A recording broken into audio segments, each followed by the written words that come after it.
Hey, everybody, and welcome to Better at Beach. My name is Mark Burrick, and we have one of our favorite players and coaches here with us on the podcast, live streaming and recorded, DJ Klasnic. Now, he claims that he's not the oldest ever AVP Rookie of the Year. There is some debate. We need to actually go back into the books and check out if Ricardo Santos was indeed the oldest Rookie of the Year, but he is the 2023 Rookie of the Year. And we're excited to have him. He's a volleyball junkie.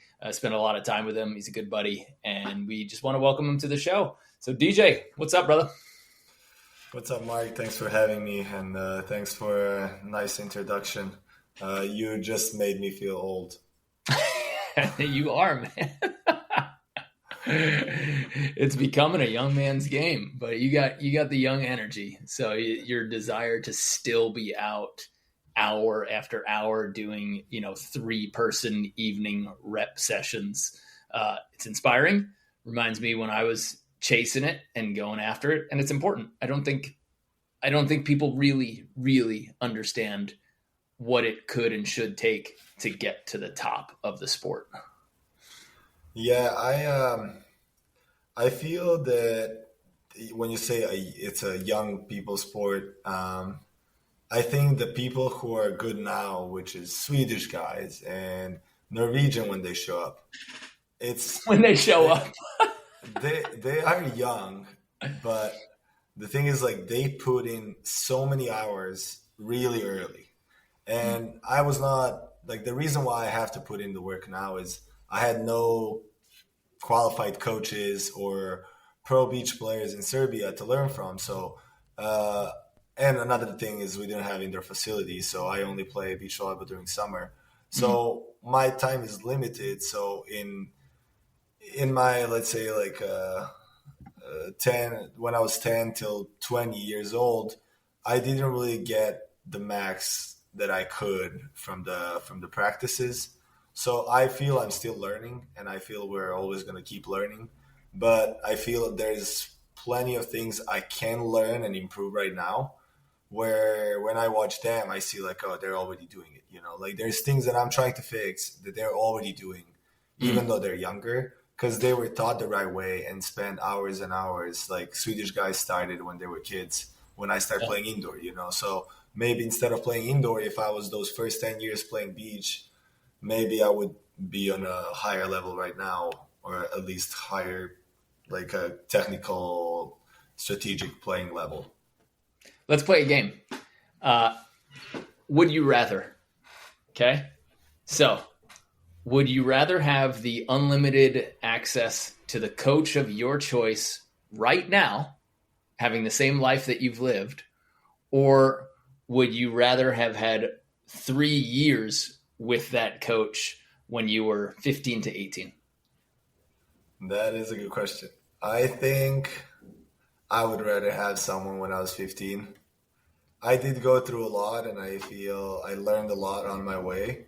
But the reason why I like helping people, on the beach, my girlfriend coaching her, and, people around, and, the reason why I like posting tutorials is because I had to learn it a really hard way. Like it took for so long that I wanted to make it shorter for other people. And now I'm 28, 29. And for example, my federation consider me old and, don't really want to help out in my career internationally, because if they would help out, because they don't help anyone right now, it would be someone who is younger.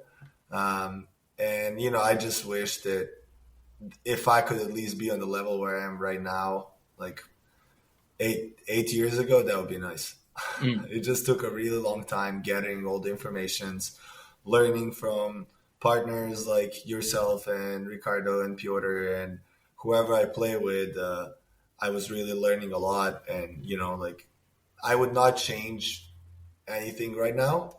But if I could ever get an extra coach at the young age, I think it would help a lot. Yeah. I think, and then you talk about compound interest. You're able to see and accumulate way more knowledge wealth when you have a great start. So like, somebody who starts with $1 million is going to be so much richer in 10 years than somebody who starts with 500,000 or 100,000 or $1,000. So if you get those, if you are the athlete who actually absorbs what coaches are giving you at a young age, and that coach is getting you to a high level early, then I think you can see a lot of different paths way easier than if you get that late, because you might get stuck in your ways. Hopefully you don't. Hopefully you go in with an open mind. But if you sit into the same process for, 10 years, it's not impossible, but I think it's tougher to make fast adjustments. Yeah, I completely agree. I also think, like, especially in US, not having a coach, you end up playing a lot, which is not necessarily bad. It's, you still get the reps and you get better in playing, but just learning something new, or even what's even harder in my opinion is correcting your technique, modifying, maybe changing your arm swing or the approach or the way you serve. That takes time and it takes reps. And if you don't have a coach who's going to see that from the side, and if you don't have set practice where you can practice that instead of everybody wants to just play all the time, now you're really slowly changing those things where instead of having a coach, let's say, and you jump on that for like a month or two and boom, now off season, you use the off season to change that, you're already like one step ahead. So I feel not having a coach is also a tough situation. Myself, I coach myself a lot, which helps, but a lot of people are not like committed enough, I feel, to record yourself all the time, watch yourself, try to figure out, then compare yourself to someone else and stuff like that. But I think because of the life that I lived and the career that I had where it was mostly myself alone, with my partner or changing partners, or me alone in US changing partners, I had to learn how to coach myself. Otherwise I would just be stuck where I was. But I feel it's a really good skill to have. Is it's not even a skill. I feel it's good to push yourself to try to coach yourself, and just, I talk to my roommate a lot, Tyler. Like, do you do everything you can in order to be the best player you can?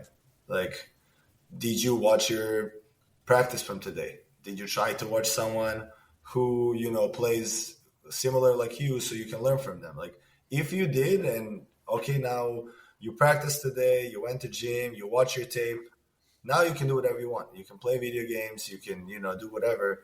There needs to be a time when you're not doing volleyball. But the question is, like, are you doing everything for volleyball? Because a lot of people are just like, oh, I practice every day. Yeah, but also all the other teams on tour practice every single day. So that's not going to help you win. Like, everybody practice. So that's the minimum. Yeah. We tell exactly. Like high school and college kids, like, well, I'm not starting. I'm doing everything the coach asks. Everything the coach asks and being on the team and showing up to practice is the minimum requirement just to get a jersey, not to get on the court. For sure. It's crazy. So that was my point, is like, if you want to, like, that's my motivation. If I want to, with my, like, right now, 28 years old, and I'm still kind of future challenger level, fighting to get up there.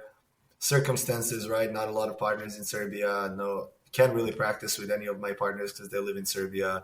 And, but it's not excuses. I'm just thinking, like, I'm there. And if I ever want to get to elite, I have to do way more than Molin Sorum and Swedish guys and everybody else out there, because they have coaches, they have system, they practice every day. They have good competitive games. They play high-level tournaments. How do you expect to catch up if you're not doing insane amount of work? Mm-hmm. Or I can just say, like, you know what? They were really lucky because they were born in a country with a federation and this and that. And, like, it's okay that they're better than me. For me, that's kind of my motivation. It's, okay, let me try to put in everything I can and see if I can catch up. Because if I can, that's sick. Yeah, that is sick. I mean, that's the same way I started. I played one season in high school, my junior year, and then when I started playing in college, I really got into it like the end of freshman year, beginning of sophomore year, and I then wanted to go and play D1. I want to play for a university, and I said to everyone who's in university played juniors, like they played on a club juniors team where they got coached consistently, and I was just like, you just start doing basic math. Okay, a club, you get to practice 2 times a week, maybe 3 times, for 2 hours each time. And usually it's like 6 months a year. So let's just call it like 20 times 9, right? These guys got 180 hours. How do I get 180 hours of volleyball to get even with them? And then how do I get 180 more to surpass them? Because now I have to like catch up for multiple years. Yeah. And a big part of that for me was always film, just like you. I was a gym junkie, probably like too much time in the gym, and maybe I could have used more technique analysis. But the coaching was one of the hardest things to find, because you would have to find somebody to spend extra time with you and pay for it. For sure. And so now you need that bonus to hit that other level. And we see it at all levels. Like you see, all of the greats have a multi-person staff just for them. It's like their specific trainer, their specific dietitian, because they take all that stuff out. And if you have somebody cooking for you, and this is starting to get crazy because, I mean, what AVP's got like a personal chef. But if you have somebody cooking for you, that's another hour and 15 minutes that you could be watching film or just chilling. In other words, getting off your feet, resting your legs, and getting to that level. So it's basic math for anybody who's trying to get better. And if you're just sitting there wondering why you're not getting better than anyone around you, but you literally show up the same amount of time that anyone next to you shows up, no kidding. Like there's some secret sauce, but there's no secret sauce. For sure. No, I've been kind of upscaling my system and everything, and every year I try to add something. And like for a couple of years I didn't have a coach, but I have a friend who is a physio who's helping me, Panos, and then I have stretch zone in Herbosa where I go to get again some treatments. And then I have a strength conditioning coach from Serbia who I've been working for 10 years. And then I have my personal chef, Maureen Kina, my girlfriend, that, as you say, saves a lot of time.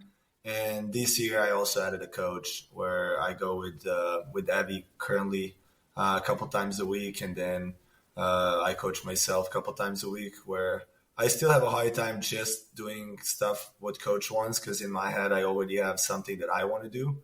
So I kind of try to find a balance of like, okay, coach, I need help with this, but I also want to fix this and I need reps, where sometimes I think I get more reps if it's just, let's say, me and my roommate or 3 of us, where I can kind of like just run through the reps rather than consistent feedback. And then when I'm with a coach, I kind of really enjoy feedback and stuff like that. It is a little challenging now since like I don't have a partner in here. So, some practices I'm alone, some practices I'm with a partner. But, once I would be set with, and committed to one person, I think it's a little easier to go with a coach, because then you can work on your kind of game style. 100%. Yeah, 100%. So it's a lot of factors, but I'm really happy with this offseason. I spent a lot of time trying to work on my defense and optioning. And I feel I added another thing that I added to my system is a Brazilian conditioning coach who I've been working twice a week, my conditioning.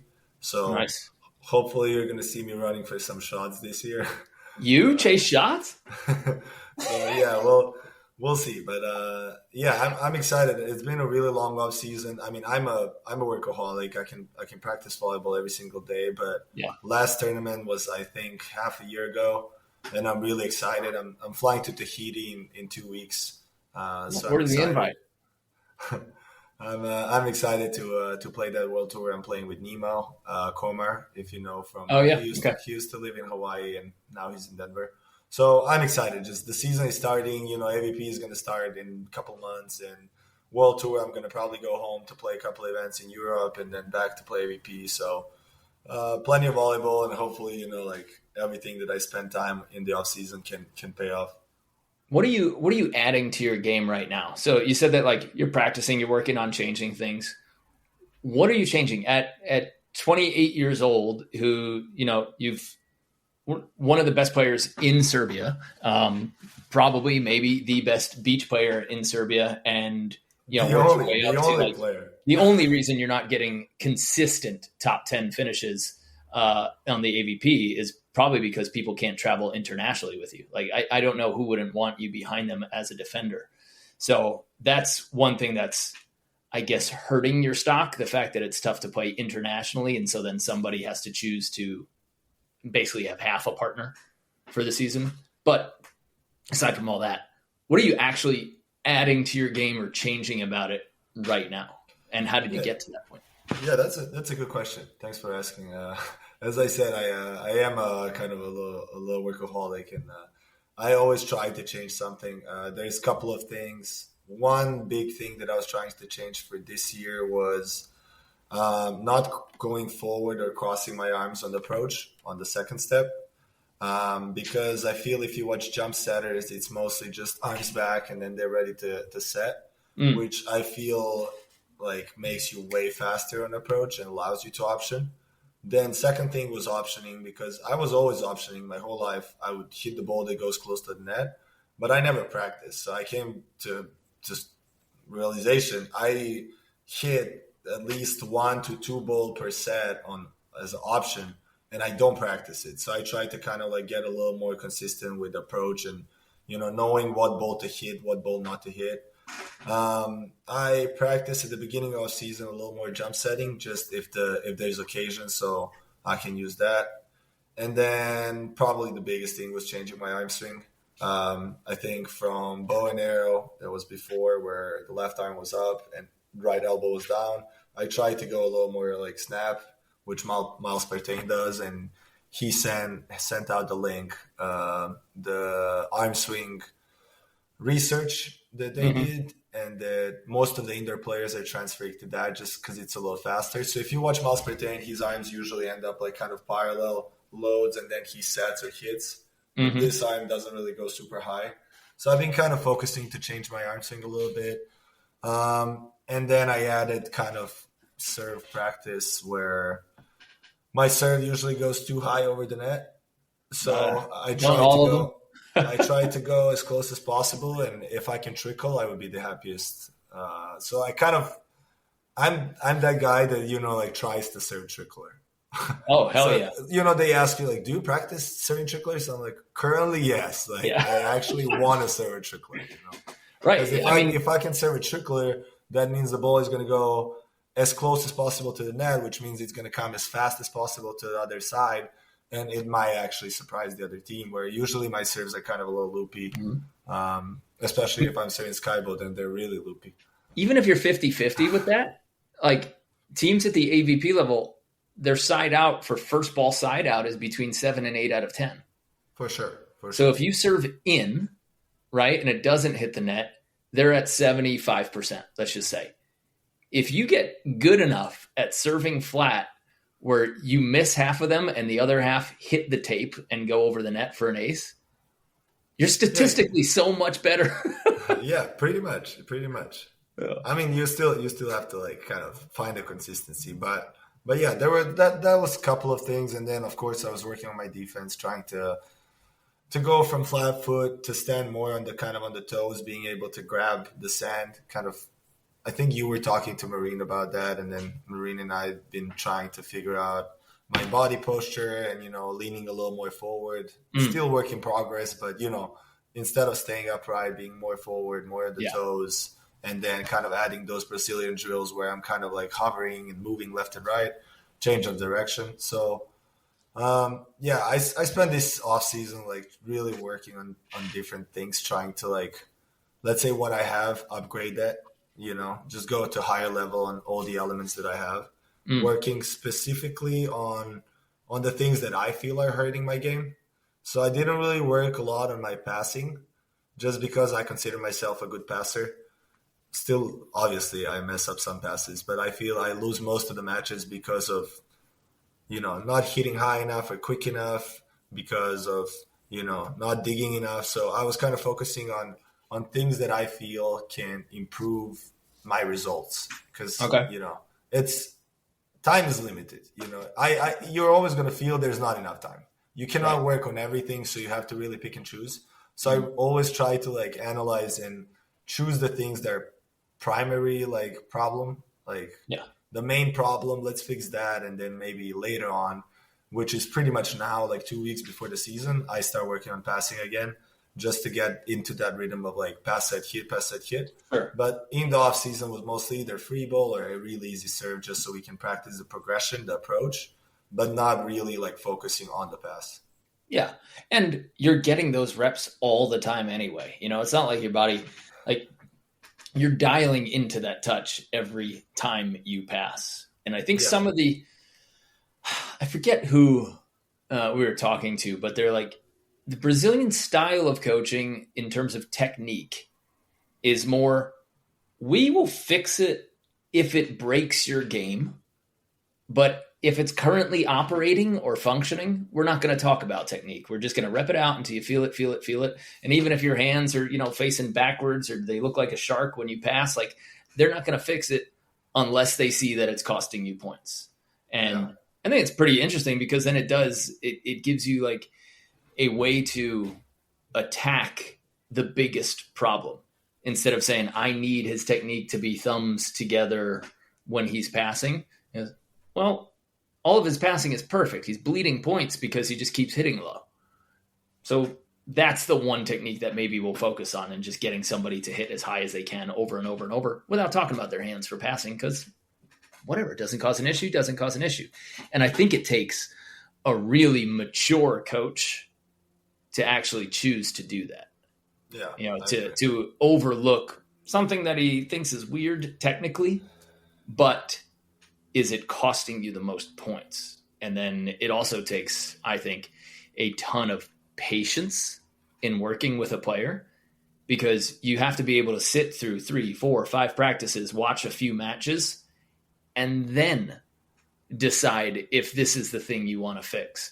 It's so weird for players or coaches to come into one practice and try to fix 3, 4, 5 things from a player. It's slow down. You don't know anything about this player right now, right? You don't know if that technique is costing them any points. And then now you're trying to change something that really is not going to give you bang for the buck.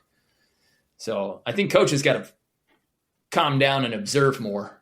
And, you and me are probably not great examples of this, but talk a little less to make sure that we're seeing what really needs to be done. I think for you and me, every now and then when you see A players or you see a AA or a B player, it might be easy to just pick out, oh, of course this is costing points immediately, because you see the shanks happening, right?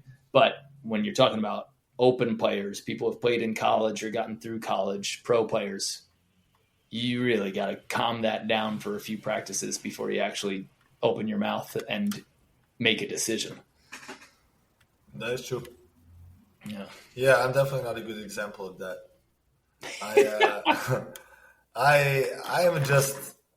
I'm perfectionist, so for me it's if I see it's broken, I'm I don't think that is going to give you a long-term result. Yeah. If you watch top 20 teams right now, there's almost no broken technique. People if we talk top level, there's no room for that, because if there is, they're gonna abuse it. If you have, I'm gonna disagree. The drops a little bit. There's so many weird arm swings. There's so many weird, and then when you get to the top, the freaks, why does Feldhauser still have a goofy foot approach and some Oilovs? They chose not to fix it. Casey Patterson basically held his wrist with one hand when he was passing and left the other one open. So there are these little things that people harp on that didn't cost those players. And again, Sure. if Phil's siding out 9 out of 10 balls and he's got a goofy foot approach, smart coach just shuts up and says, we're not going to change this. It's not causing you an issue, dude. I think my opinion is you have to feel the player, what's their personality. You don't want to push a player that doesn't want to change something, because then they just get frustrated. They're going to get frustrated and it's not going to work. For myself, for example, if I would have a goofy approach, I would change it. Like, no matter if it works or not, thinking about biomechanics, how left leg in front allows you to open up your shoulders and so on and so on. My thought would be, I want to try everything that I can in order to be the best as I can. And maybe goofy approach for Phil, it can work because he's so tall. But what if Phil spent one off season trying to change that and maybe got even better? Maybe not. Again, we never know. But what if he did? What if he could option more bowls? What if, maybe he could go to another Olympics and win it, so he could if you wanted to.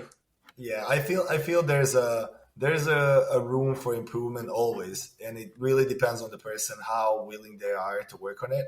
And I do agree, if you're happy with what you have, like if you're holding your platform like different and you're still passing good, that's okay. It's on you. It's on you if you want to keep that. Like Lev Prima is a good example. Like he every time like separates his arms on the pass, but he's a great passer. And for him, he likes it. It's passing good. Okay, keep it. But if we work, I would eventually. It's a really hard-headed example. Asking Lev Prima to change anything is. That is true. But for me, like changing stuff, I like changing stuff. I think anything that I can fix 1 or 5% more, I feel can give me that extra, catch up to these top guys. That's at least how I see it. So you said you're working on being able to chase more balls on defense, and then also choosing what option balls to hit and where to hit and which ones you can't. So for those people who are listening and might want to be working on the same thing, what drills or specific exercises are you doing? First, let's cover defense. We'll cover option later. But what specific drills are you actually doing to help yourself be able to move better? Yeah, so for that defense practice, it's mostly that we call it conditioning with that Brazilian guy, Robertinho. So he usually sends me the practice, but first part is linear sprints. So it would be, let's say, today I just did it. So it would be, let's say, open and close your feet. So quick, like open and close, and on the sign, sprint 8 meters. That would be one exercise. Then another one would be, what was it? Like a shuffle to the right and then sprint. Like one shuffle and then sprint 8 meters. Shuffle to the other side, sprint 8 meters.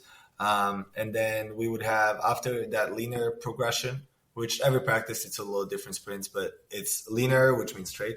And then second part would be like change of direction, which would be, let's say, cones in a square, and the partner is showing you to what cone you need to go, and you're running, touching the cone. And then at any moment they can toss you a ball that you have to dig.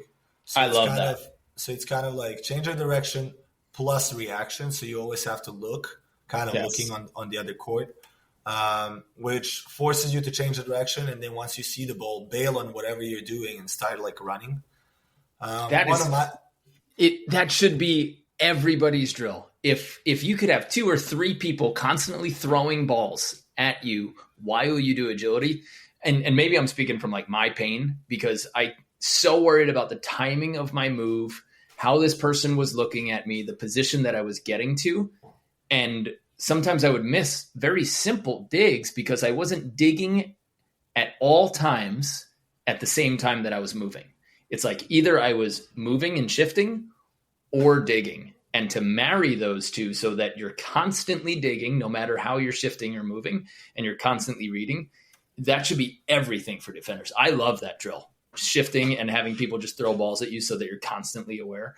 It's like there's that movie where there's somebody, I think it's Pink Panther, his assistant always like tries to attack him to keep him in a constant state of readiness.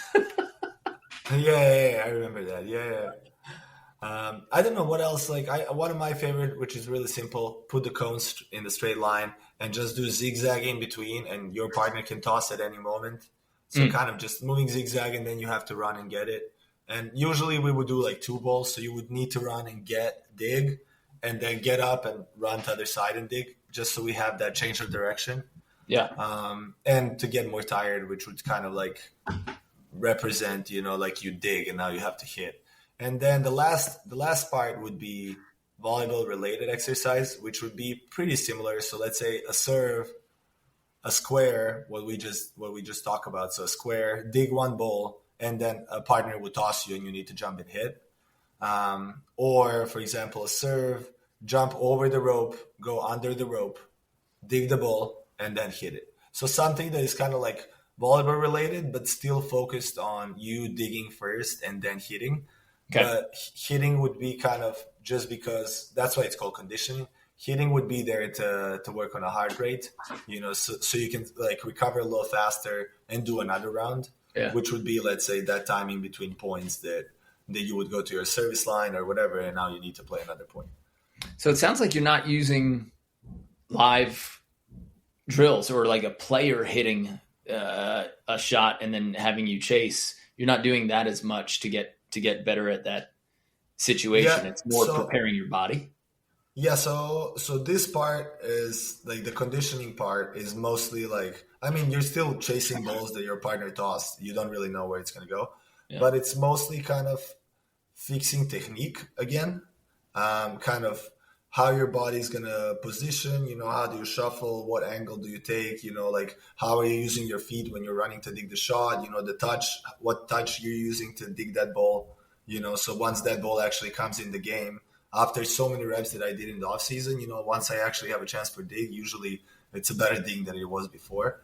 But yeah, I do agree. There's no reading part in this. So reading, I try to focus on when I play. So when I was doing a partner exercises or like a team exercise against the other team with Evie, we were actually working on that mostly, was the positioning in the court, the moves. So what moves am I making to confuse the attacker, and then seeing what the attacker is doing. So I was trying to like work on conditioning alone by myself and then reading with Evie. That was kind of the goal. Okay. Has Evie changed any of your on-court positioning or given you new ideas compared to where you thought you should be standing, where you're comfortable standing, and where he wants you to? Or have you just like at least discussed possibilities? Yeah, for sure. I mean, we talk about where am I currently standing and where I should be. Like sometimes I just go too wide, or I would make a late step to the angle, which would be early so they see me, but late so I can't really move. Which kind of, so you're like in the middle, and then you shift into the angle away from the high line. Yeah, but I would shift too late, but too late for me to run the high line, but too early so they would still see me. So let's say if I would want to shift, I would need to shift even later. So at least I don't give them the information where I'm going to be.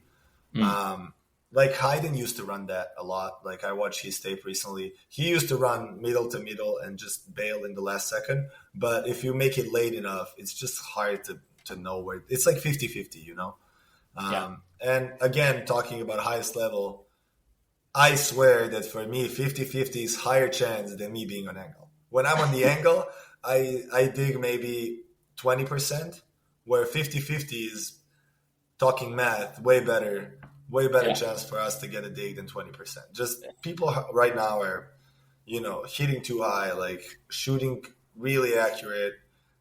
They challenge the blockers, so they play with the timing. We practice with Taylor's a lot. Taylor Crab would just go late and then go quick and then go away from the body. So even trying to read him, you don't really get much, because he would just fake you out and, he would see you. Then so sometimes he would see you, so he would make a normal shot, and then sometimes he would trick you, so you fall for it. So it's like you can't really believe in what you see, because it's not always the same. There's no really exact pattern. So it was really good, like off season, for me to understand how to position and what to do in a certain situations. I mean, I'm still obviously learning, and I feel we're going to keep learning until end of our career. You can just keep getting better in reading. Right. But I was one of the things that I was kind of trying to focus on, and I still don't do it. But when I really focus, I can kind of see it is if I see, let's say, the ball and then the hand coming around it, knowing that it's coming that way, and then seeing the arm here. But it is, even though you try to see it, it's so hard because it's such a like short moment. And it doesn't happen always. Like sometimes, a lot of times, people just go straight. So for me, it's like I need to learn that once somebody gives early information, now I need to go. So pretty much bail. Exactly the same drill what we just talked about, the square, right? In square, you're running, and then once you see the ball, bail whatever you're doing and run. That's kind of what I want to translate this to. Whatever I'm doing, if I see the hand here, bail on whatever you're doing and run, kind of almost cheat because you read it, you know it's coming there. Run and go to that high line, for example, a little earlier. Instead of what most of the players do is we see it, but we're like, okay, I see it, but I still have to protect my spot first, and then you're late. Instead of like, okay, I saw it, I'm going for it. Now if they do something like this, okay, I mean, at least you're obsessed with the position that you have to get to instead of being obsessed with the dig and then making the positioning secondary. Like it should be dig and read first. Plan for your position and play is secondary. But that's hard to do because you know that you have to get somewhere. And so that takes the first place in your mind instead of just knowing that you have to constantly read. And speaking of like those readers, the guys who are always hands ready, I mean, that's Haydn to a T, right? Like the amount of balls that he digs with his hands because he was always on the move and he just always just had them ready and in front of him. And when you watch him play defense, his hands are constantly present, like right in front of his pegs, you know, and they're just, I love watching him play defense because it's not that traditional, like hands out, palms up defense. It's always like, you know, he's fiddling with something. But again, I'm going to use the opposite example, like, cause I've been trying to figure out how is Taylor Crabb so good in defense. He stands with his arms like this, like just down. There's no positioning. There's no anything. It's arms are next to the body. They're ready. And then he's just reacting next to him, in front of him. So sometimes I even feel when I put my arms in front, they almost want to connect. And then my reaction on the side is not good, where he's just keeping his arms on the side. I think there's no right way. There's different ways that you should try and see. Or what I'm trying to maybe understand now is there's different ways to stand according to your positioning. So when you're shallower, maybe like kind of bringing your arms up, but when you're deeper, maybe keeping them a little lower.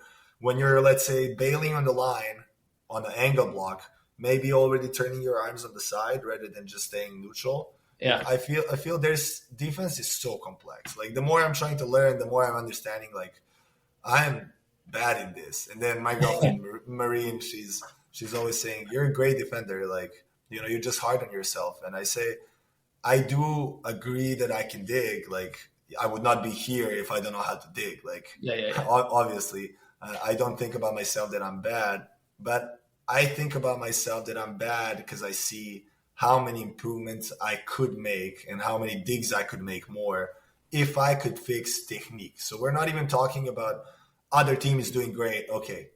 But I'm saying this ball, if I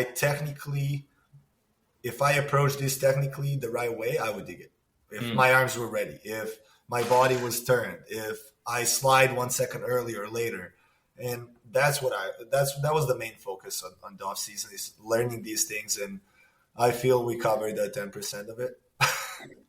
Right. I need like 10 more off seasons. And it's like jiu-jitsu, there's your base positions, and then there's 1,000,001 different configurations, hand positions, leg positions that you can be in just based on somebody's movement and what you're feeling from them. And the ultimate solution, as always, is you just got to be adaptable. Like, can you figure out how to adapt quickly and then get those answers instead of being so stuck in a rut? So there needs to be that balance of experimentation, but then at the same time, not constantly changing everything that's already working. Like what 90 or 80% is already working, and what's the little thing that I need to change? Not I want to get more digs, I'm going to completely rebuild my defense. It's like, wait a second. You need one more dig per set, and then we're at championship level. So how do we get one more dig per set? Because you're almost there. For sure. And I think like I get really into technique that I would like. For example, I would think same with you, what you mentioned that you used to do. I would think about the move that I'm doing and the timing, and I don't even know what else I would think. That when they would hit the ball, I would figure out like I didn't really try to see their hand, for example. Right. Because I was and then I would try to see a hand, but I would not make a move, or like I would be stiff because everything I'm doing, I'm thinking about it, and then I would just watch. It's why you get the most digs when you're hungover. The day where you're exhausted, like after leg day, and you're showing there and you're just like, you've got a stomach flu, whatever, you're trying to be as lazy as possible. All of a sudden you start getting all of these digs because you're going, what is the least that I can do right now? And you don't want to run all those 3s and 4s, when you're not feeling too hot. But a good person that I watch is Hagen. He's completely different from other people on the defense. Like he's just standing wide arms and just doing this, just swinging like how his dad used to play defense. Yeah. And it's impressive. Like I know that when I play against Hagen, I cannot hit to him or anywhere on his arm length because he's just so good in just waving on the side, just waving sideways. And that's one of the things, for example, that I don't do is like, I'm here, I'm ready. If you hit to me, I'm going to dig you. But everything that is wide is like, oh, it's far, And I feel the way he just stands and covers the court, like horizontally is really good. And he would be like another person that I watch and try to figure out like, how did he cover that wide range of the court with his arms, I mean, he's fast. He is really fast. He is fast. And a lot of the stuff, like when we played last year, the Manhattan Beach, when he started really kind of turning on his defense, was we had to like corral all of that. We had to bring his athleticism back in because he's so fast that he uses it very often. Right. And he does a lot of these jukes and balances and bounces out. And he's one of the players that we had to go in the other direction. We're like, okay, let's calm down the athleticism so that you can actually use the athleticism, And sometimes if he got himself off balance, he was too late to be in a position where it's like, yo, you got so much speed. Maybe you don't use it when you're shifting, when you're redirecting, like go to your spot a little bit earlier and then say, can I be balanced enough because I'm so fast? Let me be balanced enough to go chase it. And so against certain teams that really worked for him. And against a couple others, we did the exact opposite. The cool thing about him was he was able to make these really quick adjustments and still get digs when we changed his positioning entirely. So he's a sick defender. He's a great defender, What do you think American players take for granted? Coming from a federation who has legendary indoor volleyball, right? Serbia has just always turned out world MVPs. What's missing on the beach side, but what do you think the U.S. has? And really you look at us and you're like, you guys are so spoiled. You have no idea. Well, I mean, first things first, Serbia doesn't have a league anymore. So we are definitely like behind on that, where here, no matter how AVP is, you still have AVP. It's a reason to practice, to prepare, to get excited for the season, to spend summer enjoying doing what you love, where a lot of countries don't have that.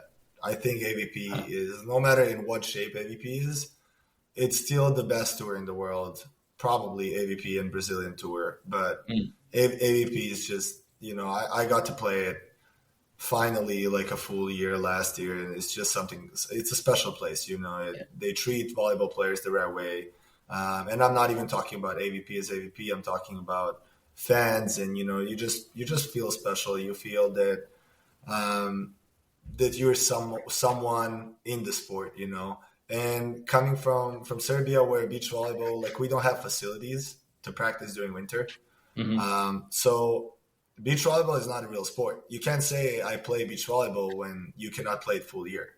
So saying that I'm a beach volleyball player, people almost laugh at me in Serbia. Like, they don't know who I am. Like, nobody ever heard about me because beach volleyball is not a sport. Where here, I feel, since I was in Miami before, but I feel like people respect me from who I am because of what I achieved so far on the World Tour and on the AVP and, just in my career. And that's kind of like something that I feel that people in USA don't understand, that you have true fans.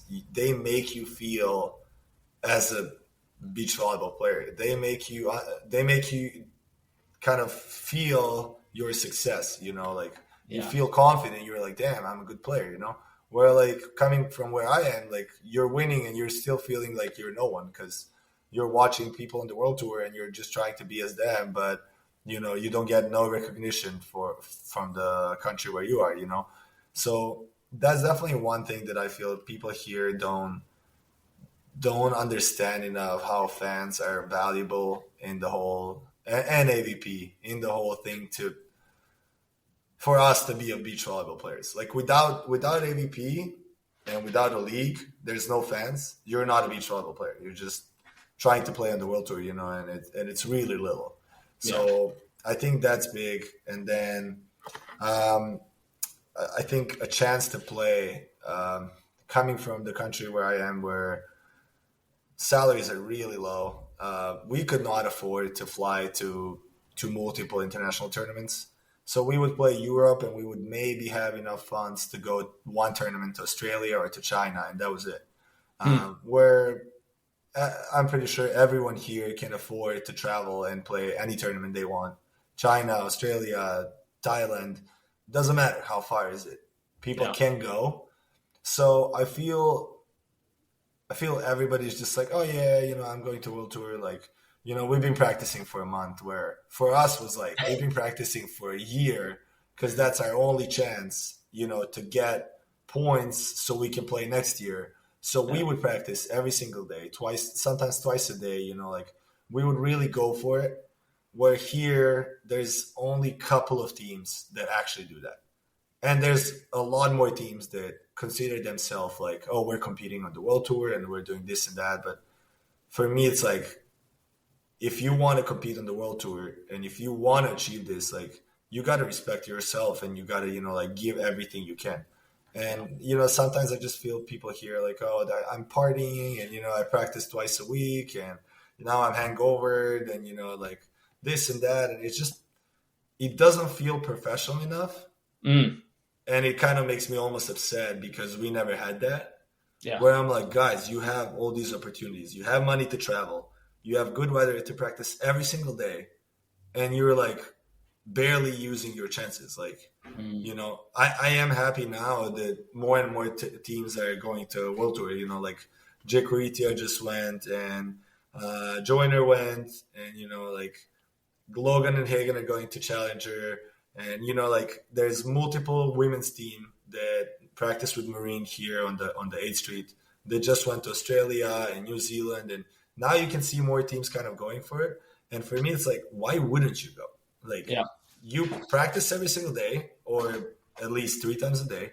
You call yourself a beach volleyball player. You live in California because you want to play beach volleyball. Like a lot of teams, a lot of girls and guys that I know moved here for beach volleyball, and you're not doing it. Like, what's stopping you? Like, I can barely find a partner right now, and I still want to go. I want to, like, I spend the whole off season in order to play, But you have all these partner opportunities in front of you, and what's stopping you, So for me, I feel people in US don't use enough chances and don't take it serious enough. It's more like tourism than, like, hey, we can actually go and win this, I think a lot of people treat those trips as tourism. And I'll be honest, like a NORCECA qualifier, if another one pops up and I get to go to, whatever it is, Jamaica, Trinidad, and I get to bring my wife and kid, and then I'll just stay there an extra few days. Like, yeah, I would actually go and compete because it'd be something fun to do. USA Volleyball would pay for it. It doesn't seem right to say that I would take that spot, but if I could take that spot, finishing 4th or 8th for a NORCECA, because USA does pay for a lot, like the Continental Tour. USA Volleyball pays for the majority of that. I mean, FIVB registration fees, that's covered. When I heard that the Canadian teams had to pay all of those fees themselves, I was like, oh, we've got it really good, and it is a case where I think a lot of people do take it for granted, but there is so much that we have that is impossible for other federations. Plus, financially, like monetarily, USA is doing generally better and has a higher value than a lot of countries in terms of, finances. So if you're thinking that like you're from the Philippines and you're making a great salary, you're kind of making nothing for when you have to go on the world tour. For sure. Because you need like 5 Philippines salaries in order to afford the flight that goes from Paris to Italy.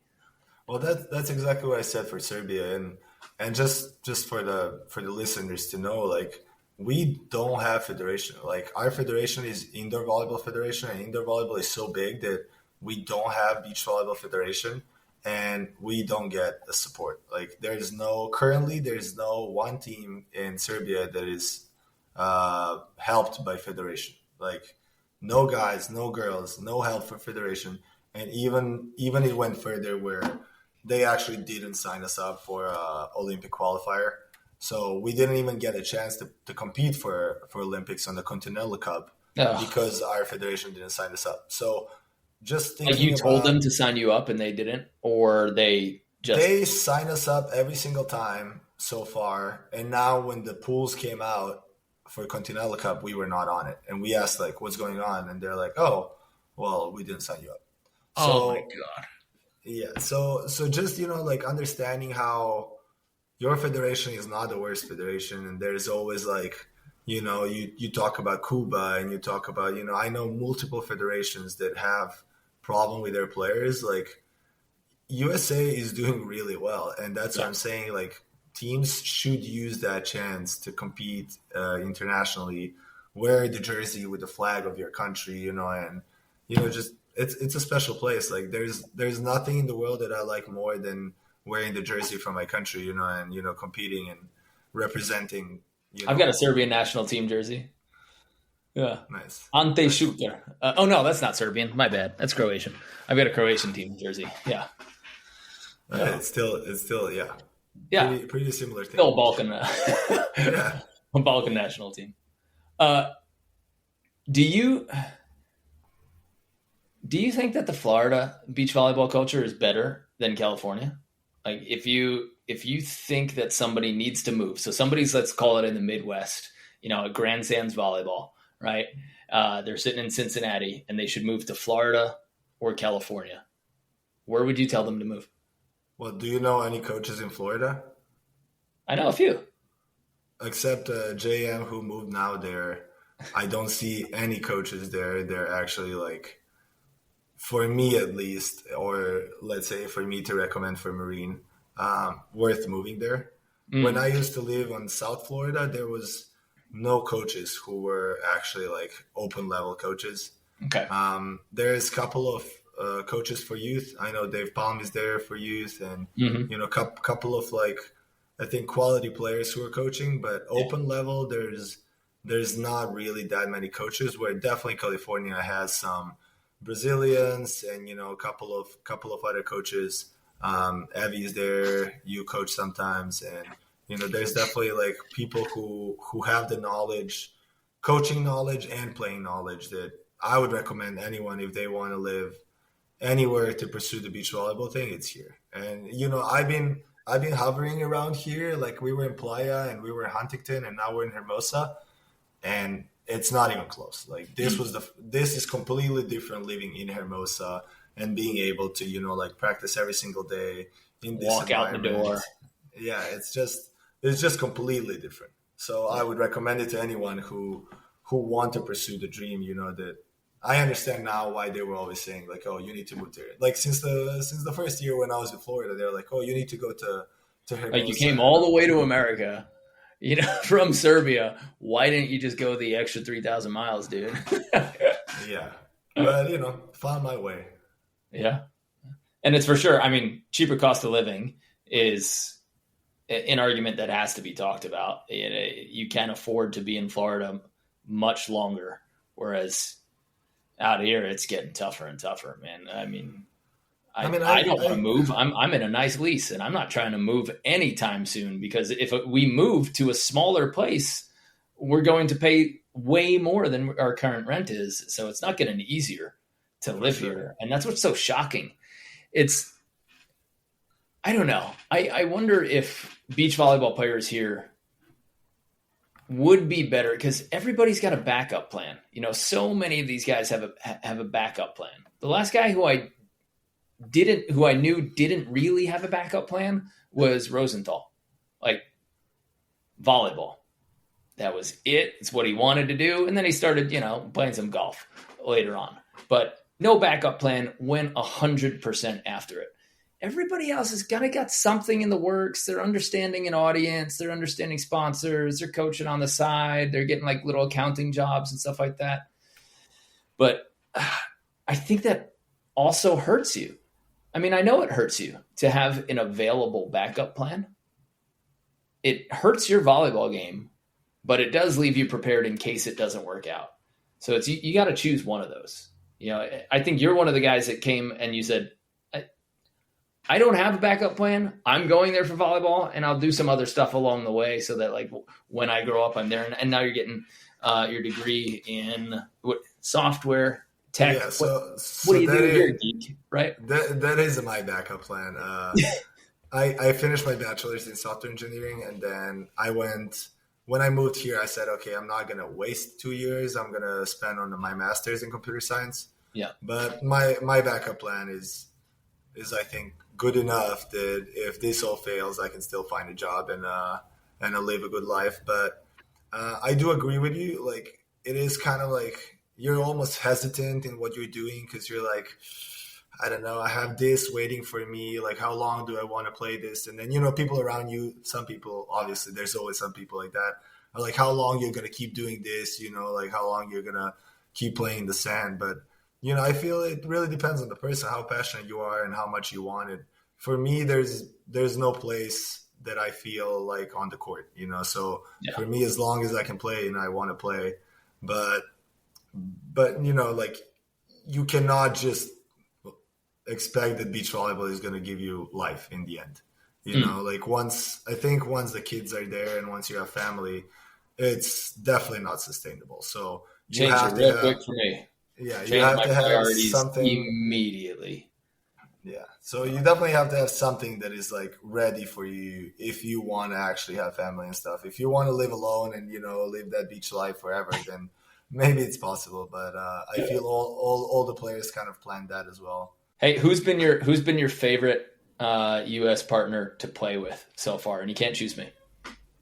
When you say U.S., playing in U.S. or it has to be American? Let's call like at least American green card citizen.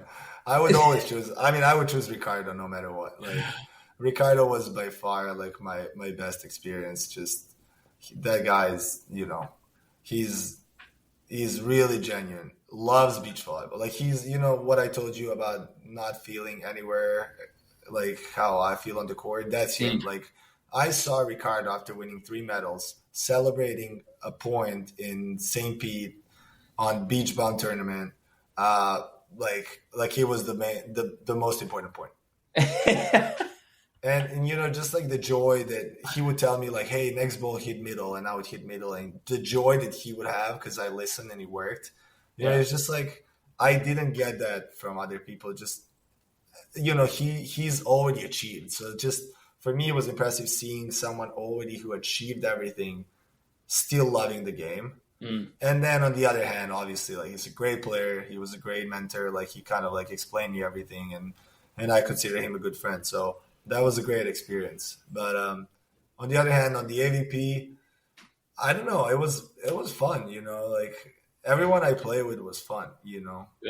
I had ups and downs, and, like, I end up blocking with Leela. That was pretty fun. That's cool.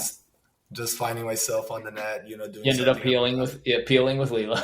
Yeah, end up doing some weird stuff, and surprising teams, and with Brian, obviously, I finally had a really tall blocker that I never had in Serbia. We don't have a person that tall playing beach volleyball.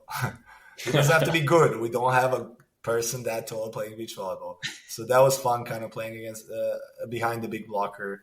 And obviously, like, I had a couple more partners. Like, I play with Bill in Laguna. Bill is insane setter. So I was just running my fast plays all over the court. He's such a good setter. And like, I always wanted to play with Bill for a couple of years just to understand how he thinks. And he's a big thinker. I've been practicing with him a bunch now. And, we both, like, kind of have a lot in our heads, kind of like plan and situations and stuff like that. So I feel like everyone I play with was a really good experience, just learning wise, Yeah. No favorites. Super diplomatic there. Yeah, I mean, there's no perfect partner, right? If there was a perfect partner, I would already win the tournament. But there's partners that you do. You could have like the one that matches your style the best. Like, some people, the way they set, it bugs me because of the speed of the hands or whatever. Yeah, for sure. The way they think about it, certain mannerisms. I can tell you easily, like, the worst setter I've played with is Kurt Toppel, but he was my best favorite partner for sure. We just got along. We could be upset with each other, but in an easygoing way, and just hold expectations in the same way. And I knew that he could do his job better than I could, and he knew that I could do his job, or that I could do my job better than he could. And so, it was awesome. Would I have changed? Did I change every day? Try to change his setting? Yes. But, like, I would play with him 10 times out of 10, just because he's a big, goofy, lovable monster. Yeah. For me, what I like about my partners is just having energy. I did have really good energy with Brian. I feel he's the closest to what I am. Our strategy was, let's get fired up, so we scream and we just hit harder than usual. Because I felt when we played together, we were a big team, like, tall, like, hitting high. And our goal was, like, get fired up so our hits are not weak, Yeah. And it worked. And I had the best time, like, just screaming, like, he was screaming. So it was neutral energy kind of spreading on the court. And it was fun, I like energy. I'm Serbian. You know how Serbians are. You guys can both lay into the ball. You guys have some heavy hands. Yeah.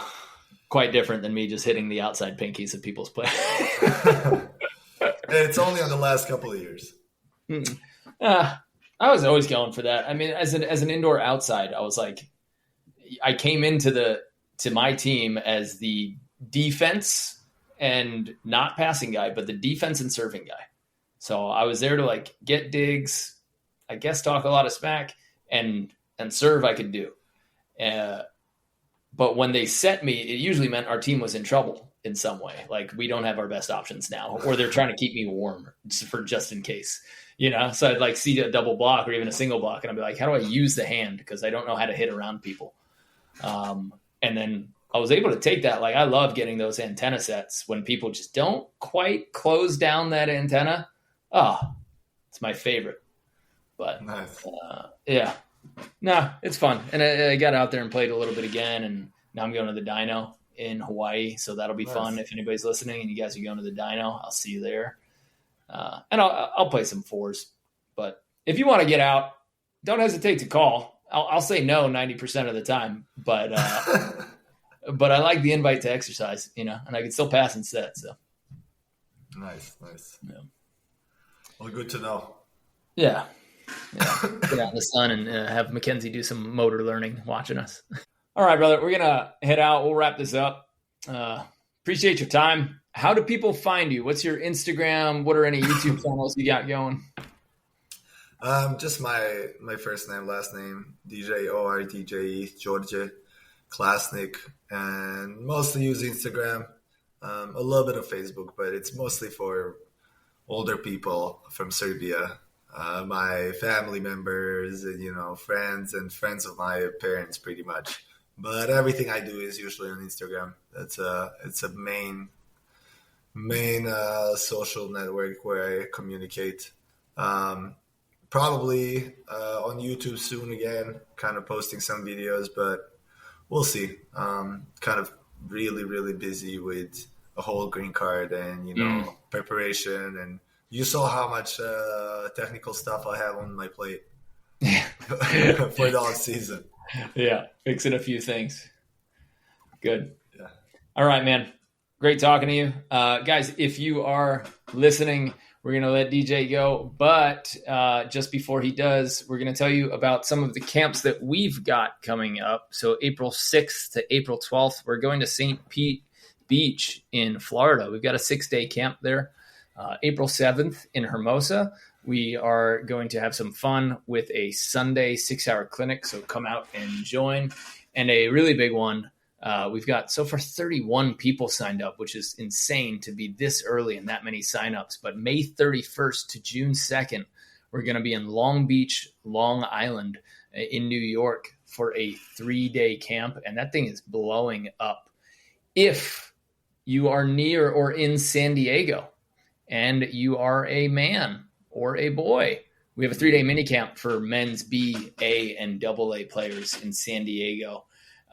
Coming up June 14th to 16th. And as always, if you guys love this podcast, if you hear it, just give us a subscribe, throw 5 stars under the rating, share it with a friend. And if you want us to coach you and to give you our 60-day workout program, our 21-day mobility program, and come through all of our courses, we will watch your film. We will coach you through the season, and we will give you our entire knowledge library, and you can be a member, sit in live meetings with us, and get your film analyzed 24/7. So head on over to betterbeach.com or just click one of the links around this video. And thanks for watching, and always send a message. Let us know what you like, what you hate, and how we can make it better for you. All right. That's me. I'm Mark. And DJ, thanks for coming, man. Thank you, Mark. I'll at you. I'll see you later. See you soon.